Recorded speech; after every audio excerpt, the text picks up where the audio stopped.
Welcome, everybody, to the Menlo Midweek podcast. And have you ever thought about what it means to support the dad in your life or what it means to step out in faith? That's what this podcast is about today. And we have two amazing guests on, Matt Summers, who you know and love, as well as a new guest, Harold Escalante, who shares a bit of his story, and wow, is it powerful. So thanks so much for tuning in today, and thank you all who are choosing to say yes to what God is calling you towards in terms of volunteering. We cannot make this podcast possible without people that are helping us throughout the week record and edit these podcasts, as well as some of our amazing online volunteers that help out on Sunday. Both in person and online. So if you are interested in volunteering with us this summer, we'd love to have you. You can text our team at 650-600-0402 and let us know that you are interested. So now let's go ahead and jump into today's episode. Well, welcome everybody to the Menlo Midweek podcast. My name is Mark, and we have two guests with us today, Matt Summers. Hey, how we doing? And Harold Escalante. Hello. Harold's with us. Introduce yourselves and remind people what you do, Matt. And then Harold, first time on the podcast. Yes. Amazing. Yes. So let's start with Matt. Yes. Hey, everyone. I'm Matt. Moved to the Bay Area in February of 2020 to join the team at Menlo, and I'm the campus pastor at Menlo Mountain View. Wonderful place, amazing people, and I get to pastor and shepherd weekly with a staff and every single Sunday with people, and it's a ton of fun. It is a ton of fun. And you gave away a Corvette this weekend, right? We did give away a Corvette. We had a 1971 Corvette parked on the breezeway. Wow. And at the top of the service of VisionCast, I told everyone, hey, fill out the Google form on the QR code in front of you. Just scan that and enter the name of a dad you think would be worthy of winning a Corvette. And so we had every single service. We had about 25 submissions each service, and chosen at random. We gave away a Corvette. I didn't say it would be the 1971 Corvette that was parked on the breezeway. We gave away a die-cast replica toy Classic Corvette. dad move. It was a classic dad move, but you know what? Oh, man. They loved it. We had a good time. So that's the kind of fun. So Mountain View, we're definitely high on fun and hospitality. High on fun, hospitality, and Mr. Softy. That's right. If you know, you know. Yes. That's great. Harold, welcome. Yes. First time on the podcast. Yeah, Introduce first time. yourself. What do you do here for Menlo? So I am the broadcast video director, and most people don't actually know what I do or see what I do. I actually work primarily in the basement of Menlo Park, and you wouldn't know that walking in, but we have a massive production. And it's a lot of fun. I really enjoy what I do. I help to shepherd and lead our volunteer team. And I also maintain our equipment and do repairs and whatnot. But yeah, it's a lot of fun. Most of what I do is just a rush on Sunday. I'm responsible for kind of getting together everything that we've worked hard on during the week and broadcasting it to the other campuses and to online. So I really enjoy what I do. It's a lot of fun. And actually, this weekend, we actually did some paintball with our production team. Yeah. It was really fun. That's cool. So, yeah, it's really cool. Let me interject real quick here because I just feel like for the listeners, if you're not sure what production is, it's like NASA down there. It's like Mission Control, and Harold's down there with a crew. They're predicting moon shots and everything else. It's awesome. And you're right. It is one of those things where we don't see you there. If we see you in a live environment, something's wrong, right? You don't leave that desk. You don't leave that area. Yeah. But yeah, what you do is so important for every single campus. If Harold didn't do what Harold and his team does, campuses wouldn't get to see Phil on the weekends or whoever's giving the message. In the room, slides wouldn't come up, cameras wouldn't be on the screen, text wouldn't be there. So really, without Harold's team, the person in the back of the room that can't hear Phil or whoever's speaking wouldn't be able to experience the service. Yeah, that's right. Yeah, so we have a great volunteer team, very high capacity, pretty much at almost every campus too. Very, very incredible volunteers. So I'm really grateful to be doing what I'm doing. I love it. And super grateful now that you get to be in front of the camera. Yes. As opposed to behind it. Different for me. That was a facetious grateful. I know. But yeah, you both have an amazing story as well as a perspective on Father's Day weekend that I do not have, since you two are both fathers. So we'll get into that in a bit. We're going to jump into our message, and it was the final message of Smear Campaign. But before we do that, I see that Harold brought something for us. Yes. It's tradition here on the podcast that if you're watching or on YouTube, but if you're just listening, you'll see that there is a wall of decoration behind us full of odd things. And we have our guests that come on here for the first time, bring a gift and tell us why they brought that gift. Yeah, so I brought this film camera. Photography was kind of the first things that brought me into production. Interesting. And I really love black and white photography and film photography because it's so raw and real. Yeah. You get one shot, right? And you can't start over. So I just really loved this camera because I found it, I thrifted it, and it's just a beautiful classic camera. You know, this is where it all started. Yeah. So I just love the design, and I just wanted to share this with you guys so that others can also appreciate the beauty of photography. Awesome. Harold, thank you. That's precious. That's awesome. Yeah. So good. I will say I was a photo nerd in high school, and it was all film, and we had the dark room, we do developing, and nowadays the amount of sheer photos you can store on a camera, and the amount of times we just recklessly just take photos all the pictures, yeah. time.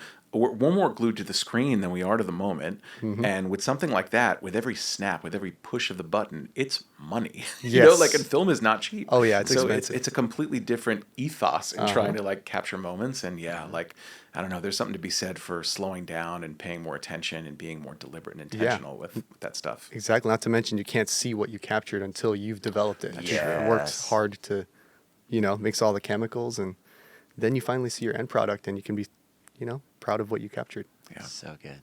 Thanks, Harold. Yeah, of course. Awesome. So let's go ahead. Let's jump into the last week of our smear campaign series.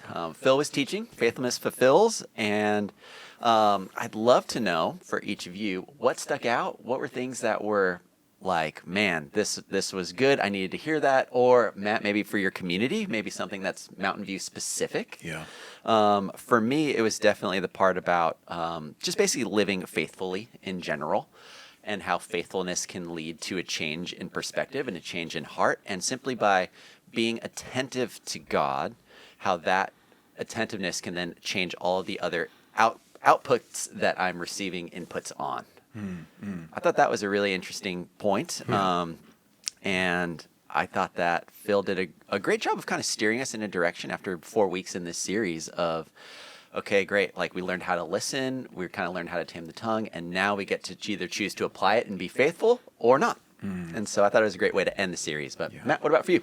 I think what I've appreciated about the series is that every single time there's something that is called to attention, and then there's some sort of action, some sort of step we can take. And what I sensed sitting in the room at Mountain View, hearing all the calls for faithfulness, I know that's important, but at the same time, there were a lot of good, rational, reasoned points being made about how to redirect and reorient your life. And I could not help but think, man, I just wish this person was next to me so that they could hear this message, because they are so far gone. They're way off the path. Everything they think is wrong. It's like they're I'm not like them, and thank God. I kept having that, and I had to reel that in. I had to reel that in, and I just sat there, and I'm like, if I'm feeling this, other people have to be feeling this too. So at the end of the message, I just got up and I said, hey, that word faithfulness, we sang that song, Great is Your Faithfulness to Me. Like, I feel like because we have been shown faithfulness by God as believers, we have an opportunity to extend that faithfulness outward. And that is the thing that I think is actually the example that is to other people, because that person that I wanted in the seat next to me, they're not there. All they get is me. Yep. All they get is me. They get how I'm going to treat them, how I'm going to listen, how I'm going to respond. And so, that was the big thing for me of just, how can I be faithful in a way that carries these things forward, to listen well, to lead with empathy, to show kindness, but to also be true to what God has called me to, what God has called the church to. How do I give a good example of faithfulness? I would say it this way, right now, the cultural temperature, everybody's got their opinion out there, right? Everybody's got an opinion. What would it look like to be an example? Yeah. That was my takeaway. Yeah. I feel like in every message so far, there's been a theme of, if you're posting your opinions on the internet, hoping to change someone's mind because you got them, that just is not a good and healthy approach. But Yep. the approach of like what you're saying, Matt, of being an example in conversations with people, being an example of to your neighbor or to that person that you're like, I wish they were there. Yeah, to your point, they're not there, but you can be that person for them, and you can be that example. That's amazing. Yeah. That's great. Yeah. What about for you, Harold? Yeah, I for sure am a keyboard warrior. Or at Are least you was. really? Yes. No for way. sure. Okay. Yeah, so that resonated a lot with me. Okay. Felt like Phil was talking right at me when he was saying those words. I just love how practical it was. How, it wasn't just, hey, don't do this or do things this way. He actually gave us practical tips on how to engage in our community versus just like being a keyboard warrior. Actually go do something. Go talk to a neighbor. Go have conversations with someone. And as someone who's usually behind the camera or behind the screen, not usually talking to other people, it felt like I had the permission to do so. I had the permission to engage with other people and speak and have an opinion, but speak with grace and love, and be patient with other people who have differing opinions. That's always been very difficult for me. So it challenged me a lot. Yeah. That's good. Yep. Have you guys heard of the Jefferson dinner model? Have you heard Yeah. of that before, Matt? Can you I've remind never heard people of of what So that is? if I heard it right, because Yeah. I did hear it yesterday, the Jefferson dinner model is essentially when it's taken from a practice that I suppose Thomas Jefferson did, where he would have people around the table and essentially say like, yeah, you're good. We're going to have some long form conversation about our differences in opinion. The things that could divide us will not divide us around the dinner table. We're going to commit in the process of our disagreement to still being friends. There's no reason why we can't share a meal together, why we can't share each other's company, even if we feel strongly about different things. That was my takeaway from it. I think that's what was true. There might have been we're going to stick to a singular topic. Yes. I think that was a faction of it, as well as I don't know if they were prepped beforehand or not, or if this was just like, oh man, this guy asked me to come over, and who knows, you know what that means. So I thought that was a really interesting idea. I don't know if I'm going to go full on Jefferson dinner, but I am going to try to model with friends that I have that come over what it means to lean in conversation and things that we might not necessarily see eye to eye on. And so it's cool. Yeah. Humor is a great force to diffuse issues like that. So I think you should really lean into the Jefferson thing. Powder your face, get a wig, and I would say I did not write skip that. Shoes, with a quill and parchment and say, henceforth is our topic for this evening. To send that out Just to a bunch of method act people. that whole thing. Get a horse, hand deliver those things. I mean, Nice. Just gnaw on a chicken leg. Right. But Or a seriously, turkey leg, yeah. how could you, because I feel like a lot of the stuff where people have such strong opinions is because they take themselves way too seriously. How seriously could you take yourself if you're dressed up in 17th century regalia? That would just be ridiculous, wouldn't Well, I it? know what to get you. Oh, And Thank after you. your Yes. next birthday. Yeah. So I would say Jefferson dinner's actually a brilliant idea for 2024. Yes. If you ever invite me to one of those, I will be there. Thank God. We're going to do it. Maybe we'll do a Jefferson podcast takeover. Nice. We also got a restock on some of our magnets that we passed out at each campus. So online, if you want a magnet, we can go ahead and send those to you. We've sent out a few already, but you can just text our team, 650-600-0402. That comes to us here, and you can say, I want a magnet. But Matt, how have you seen that impacting your community? What's the value of these magnets? Maybe let's start with what are these magnets for people that might have missed? So the magnets, I mean, they essentially give you 5 practices to consider in conversation. And what I see them being is, again, like when you come to church, and especially if you're kind of visiting or just checking things out, I know for people that they're thinking, this was fun or this was nice. Also, I have to go to work tomorrow. So are you going to say something that's going to help me out? Like, what are you doing like for my life that I can actually make applicative? And so I see the magnets as really just a tool. It's a tool to remind ourselves, something you could put on the fridge. And it serves as a reminder to slow down a bit more, to be a bit more intentional, to hold space, and to also have some internal commitment to your own convictions and what you've been called to. So I just see them as a tool to help engage in a wiser way that's more consistent in the way that Jesus showed up in conversation for people. Yeah. That's great. And again, those are available at each campus, and we'd love to get you some of those. Yeah.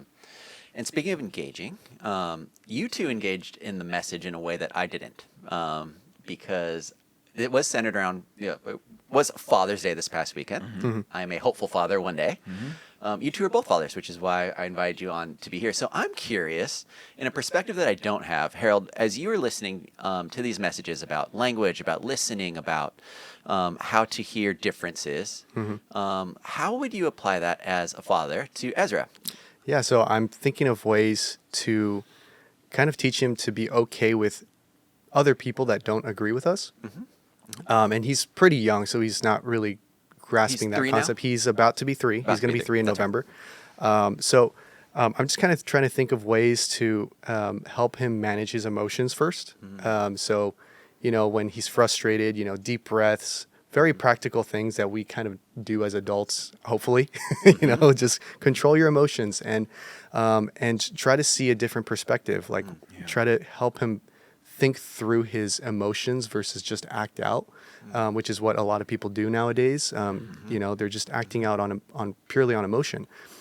So I'm really thinking about how I'm going to raise him and whether or not he's going to have a cell phone even, right? Because a lot of those influences can kind of really control what he thinks and how he feels. And even as an adult, I feel, a lot of anxiety having a phone, social media, just posts blasting in your face. Sure. And so I'm kind of trying to think through a strategy of how we're going to ease him into this world of the internet and how there's people with wildly different opinions.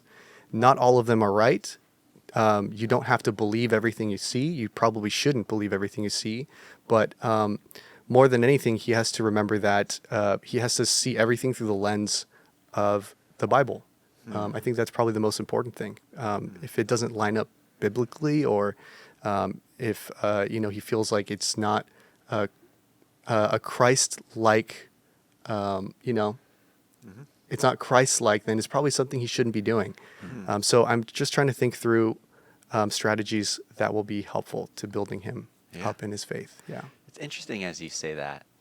My mind goes to, even though I don't have a kid, I try to do that same practice. But it feels like the lens of fatherhood makes it feel more like shepherding and guiding and less like winning an argument or for behavior's sake or for relationship's sake, I will lean in and listen.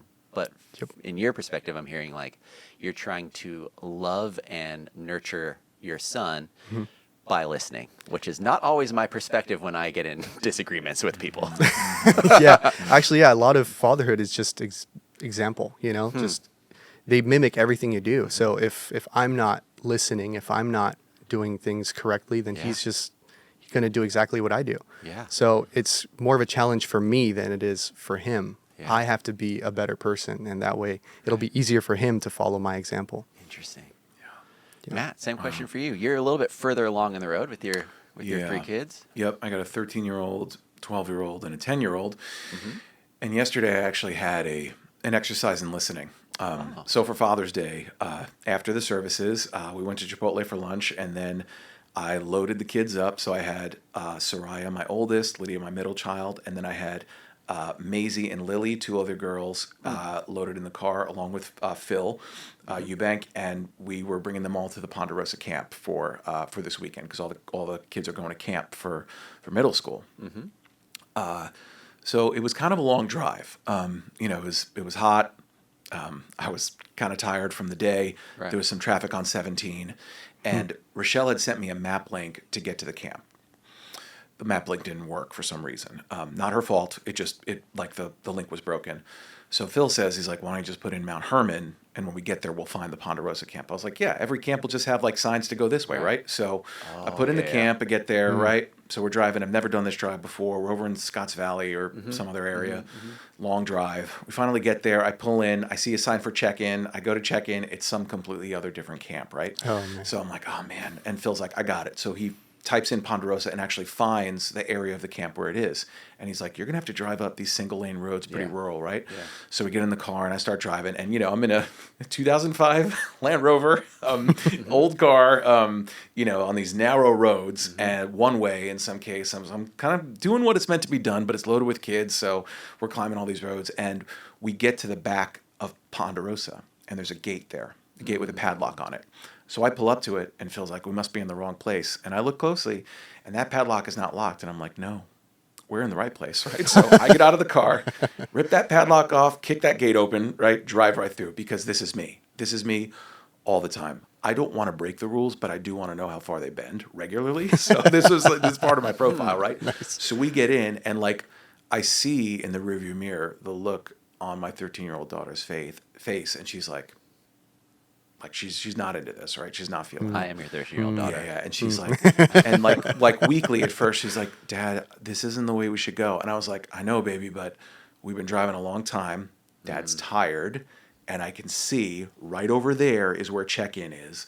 All we got to do is take our stuff out of the car and walk around. She's like, no, Dad, like this is not what I want to do. And like, honestly, truthfully, because I am the parent and because I know better and I've known better for the last 13 years, there was a part of me that was like, listen, I'm not driving anymore.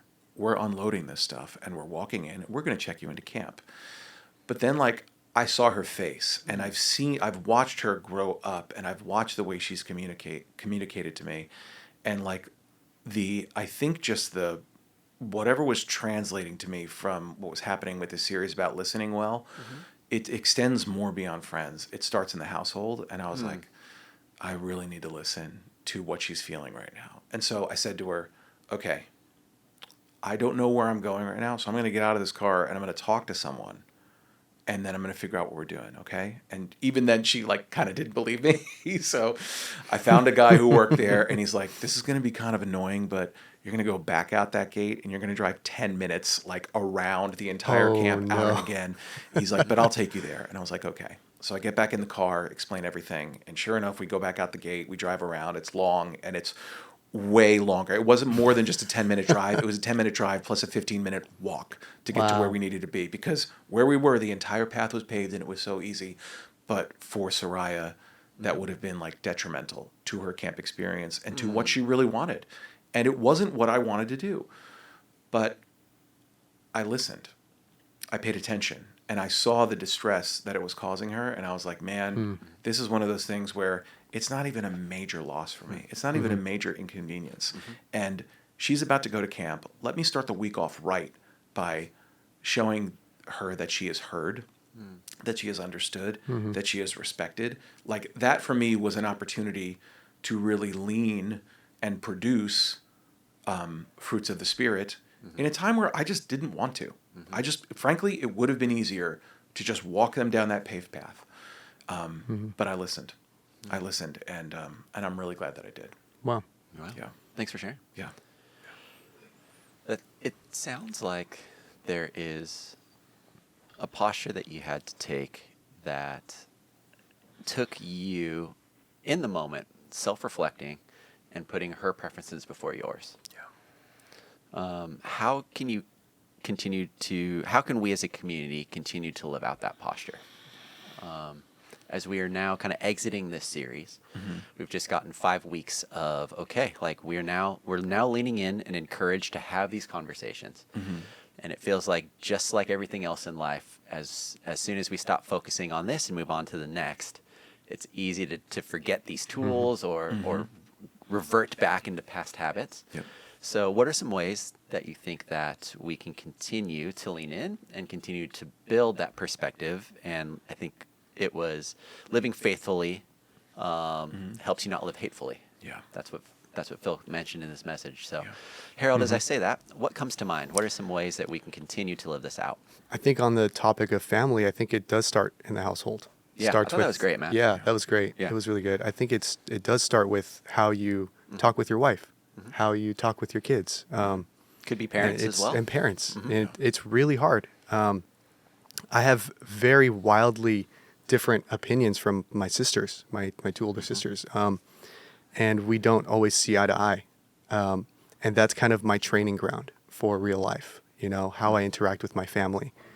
How am I going to navigate these difficult conversations when I don't agree with my wife? Or even just small things like I don't like the mug you use every morning. Like, use a different mug. Like, how do I? This How is am a I real gonna? thing. I'm just Yeah.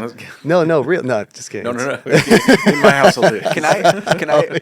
In Matt's household, there are no small mugs, and I love it. Oh, I wow. think it's the best. We have monster mugs in my household. Every morning we brew 12 cups of coffee and we annihilate it. It's just Rochelle and I. So, pretty great. Yeah. Yeah. Yeah. See, I don't agree with that. No, just kidding. Put on your wig, Harold. Let's have this conversation. let's put on our wigs here for a second. So yeah, just how do we navigate those conversations? That's I've always been very self-centric in my conversations, like what bothers me, but I've started to ask different questions when I speak with my wife, or like try to understand her side, her opinion, and it's kind of created really good, healthy conversations, fruitful conversations. And we have another level of understanding of each other, and our love grows with each other when we just listen. So I take that, and then I try to apply it to the real world. When I'm talking with someone, I try to hear their perspective. I try to hear their story versus immediately putting my own opinion on there, making sure that my voice is heard. My voice doesn't matter as much. Yeah. So, yeah, I put myself below.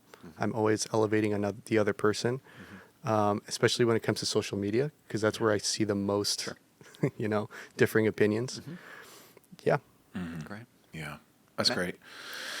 I'd say, there are platforms and systems out there designed to elicit a response from us that make us want to feel powerful and right all the time. And that we're so desperate for that to be affirmed in so many different ways that we get assaulted with these things regularly, whether it's social media or news, whatever it is that's coming at us regularly. It's pretty impossible to escape. And so I would say, maybe if you're outside church or outside faith, I would be curious and ask some questions about what you believe and what your opinion is, and what is it producing or eliciting for you. Yesterday Phil mentioned the fruit of the Spirit, and that's in Galatians chapter 5. And like, just for the heck of it, because ChatGPT mid-sermon, I just plugged into ChatGPT. I was like, give me the opposites of the fruit of the Spirit. I just want to know what they are. Oh, okay? this is good. So let me just can I run them down? Yeah, that sounds awesome. Yeah, you can. The opposite of love: indifference, hatred, selfishness. The opposite of joy: sadness, despair, unhappiness. Wow. Opposite, I'm just going to say the thing in the thing: Yeah. peace, anxiety, patience, frustration or agitation, kindness, cruelty, goodness, evil, immorality, faithfulness, inconsistency, gentleness, brutality, aggression, self-control, impulsiveness or recklessness. And so I would say, for the thing that you are consuming or listening to, for the thing that is helping you form more of who you are, for what your opinion is, what is it producing in you? Is it producing more love or joy or peace or patience or kindness or goodness or faithfulness or gentleness or self-control? Or is it producing the opposite of those things? Because if it is the opposite, if you have quality people in your life to tell you that it is the opposite, just know that you do so at your own peril. And I would say, for people that are inside the faith, inside church, our church is having a lot of conversations about how we disciple people well. And that's not a common term. Discipleship is not a term that we use on the daily, right? But it really means just like finding Jesus and following Jesus. Like, that's how we're going to do it. And so to stay consistent with that means that we are constantly self-evaluating, and we're in community in ways that add value to our life and to our walk, because every single day, in every single space that we inhabit, humanity is being discipled into a rival religion. And it can be the things that I just mentioned. If we're not being, I think Phil has said something of this version, like, if we're not being formed or reformed, we're being deformed. We're being broken in some ways. And so I would say, if you're a person of faith and you find yourself like, this is really good, but I don't know what to do with it, find ways for community, find ways for discipleship, lean into authenticity, be vulnerable, and have people in your life that can speak truth to your own power, to the things that want to make you feel strong, your own preferences, your selfishness. How can that be scaled back? Find people that are going to be honest with you. That's so good. Yeah, that's so hard. It's like having a mirror, but you know you're going to look bad when you look in that mirror.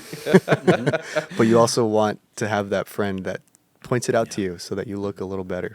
Yeah. Find a friend who's willing to compliment you in front of the funhouse mirror. Right? Yes. Yep. Yeah. I think what I'm hearing from that too is dads need support as well. A lot of times we think that, or there's just a stigma that dads should have it all together. They should be, the one that is in control, or the one that is helping, the strong one or whatever, which obviously we know is not necessarily true. Yeah. But the need for us to be supporting and loving dads well, that's a huge thing too. So Yes. I love Definitely. that step of, find someone, dad or not, but in this case, yeah, sure, dads, and figure out what support for that person looks like. And that starts with listening and asking questions. I think it's tough for men to lean into vulnerability. Absolutely. Because, especially if you have a family, you carry this unspoken load of responsibility that you would rather like die than appear to be shameful to your loved ones who look to you. And it would just be helpful to break that. Like, just remind yourself that you as a dad actually has a father who loves you, who has never stopped loving you and actually cares about you, and sees you for who you are, failures, flaws, everything, and still says it's okay and there's still hope for you. Men do not hear that enough. And so we put on a strong face, strong front, and people ask us how we're doing, and we're like, we're good. Of course we're good. We have to be good all the time. What would it look like to actually have some vulnerability, some honesty, and some really, bravery to confront who we are on the inside, and then how we're showing up on the outside? Wow. Yeah. Yep. Yeah. Yep. There's a lot in there for sure. And Harold, another reason why I brought you on is for you to share a story with us. And so about 3 years or so ago, speaking of bravery and honesty and figuring out who you are, can you tell kind of what happened in your life and where we are now? And Matt doesn't know this, so Matt's going to practice listening and asking questions, which is going to be pretty this is fun. good. I'm ready for it. I'm ready. Yeah, So- you're going to see Matt's expressions as I tell this story. Yeah. So 3 years ago, I found out something shocking about my family. I found out that my father was not my biological father. And not only that, but he knew, and so did my 2 older sisters, and so did my entire extended family. And they kept it secret from me for 26 years. Yeah. And the way I found out is kind of where the story kind of starts. 1 month before I found out, Sharon was pregnant with Ezra. And again, this was 3 years ago, so we're in the middle of a pandemic, and we had a lot of time to ourselves, so we're like kind of planning for our future. I was thinking about what kind of father I was going to be, so I was thinking about what kind of father my father was. And as I thought back at the timeline of my life, I realized there was a lot of holes in my timeline. There was a lot of missing pieces, things I didn't have answers to. For example, I wasn't sure if my father was in the delivery room when I was born. And this is just one of 100 questions that I had. And another one is like, why is my beard growing differently than my dad? It's so weird. So I was like, I brought these questions up to my mom, and there was always some kind of excuse or some kind of reason to why things didn't line up the way that I thought they should. So she would kind of just brush them off. But there was so many questions that I was like starting to feel like there was something else, like they were keeping a secret from me. And so I decided to just not ask them any more questions. And instead I was talking to Sharon about it almost every night. And every night we started praying about it. And our prayer was, God, if this is something that I should know about, I pray that you reveal it to me. Show me the truth. If it's something that I don't need to know, or I'm just crazy, then help me to just brush it off and move on from this. Because it's just bothering me so much. I wasn't sleeping at night. And so for a month, that was what we prayed and we talked about every night. And then after a month, I got a message on Facebook, completely out of the blue, from someone I did not know. This person said, Harold, you don't know me, but I know everything about you. We need to meet up somewhere and we need to talk. And when I showed sharing the message, we just looked at each other and we just knew that this had something to do with everything we had been praying about for the past month. Wow. So without question, I just went to meet up with this person, and we sat down on a bench and she told me the whole story. And it turns out that when my sisters were 10 and 15 years old, my parents got a divorce and they both rebounded. So my dad, they both rebounded to very toxic relationships. My dad rushed into a marriage with this woman who already had kids, and she was abusive to my two older sisters. And my mother, this part gets kind of ugly, so brace yourself here. My mother rebounded to this man who was separated but still married, and he was also a pastor. And so he got my mother pregnant, and when he found out, he left her because he was afraid of Wow. just seeing Matt's face right now. Just he was afraid of the image that projected on him. So he basically left my mom high and dry, and that was really the extent of his story in my life. Is he came and planted the seed and left. And so my mother was by herself. She started working 2 jobs. She decided to keep me, even though her mother, which is my grandmother, wanted her to get an abortion because it was very hard for my mother. But my mother was firm in her decision to keep me. Wow. And that inspired my father, who was in this other marriage, who I call my father. He's the man who raised me, but my biological father's not in the picture anymore. It inspired my father, who was married now to this other woman, to leave her, to divorce her. He showed up at my mother's doorstep and said, let's raise this child together. Wow. And as a matter of fact, let's make him our own. Let's tell our entire family that this is our child. No one's allowed to tell him about our past. And I'm even going to name him after myself. So my father's name is Harold. So I'm a Harold Jr. Yeah. So that's kind of like the whole story. I was shocked to hear that my father decided to come into this story, to come into my life, to raise me as his own, even though I'm not actually his son. It's to learn that was kind of like, it just made my whole world spin. I was out of control. For 3 days, I was just like contemplating who I was. Who do I believe? Who do I trust? Do I even believe in God? Like, who am I? But I only ever got to a certain point, and then I felt like I was tethered. And when I looked back at what I was tethered to, I always saw Jesus holding on to me. I always saw Jesus loving me through all of the chaos, through all of the confusion, all of these questions. I was like in a tornado, and in the center was just Jesus hugging me and holding me the whole time. And so I just felt so firm and secure in my faith that I never really went very far, and I just came back to earth and realized, this doesn't really change anything about me. I know now, but that's the only difference. That's the only thing that's changed here. Everyone has loved me. My father has loved me through all of this. And the only thing that's different now is I know. Yeah. And that's kind of the same things that they would tell me, like, Harold, we still love you. You're still our family member. Now you just know the truth. That's it.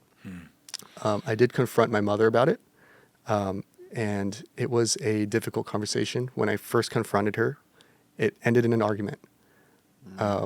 I was very upset that she wouldn't tell me that. But after a few days, I had the Holy Spirit like convicting me and telling me to, have grace and love over my mother. So I confronted her again and I apologized and I hugged her and we hugged and she cried. And I realized right in that moment, she was afraid of losing me. She was afraid of what would happen when I found out the truth.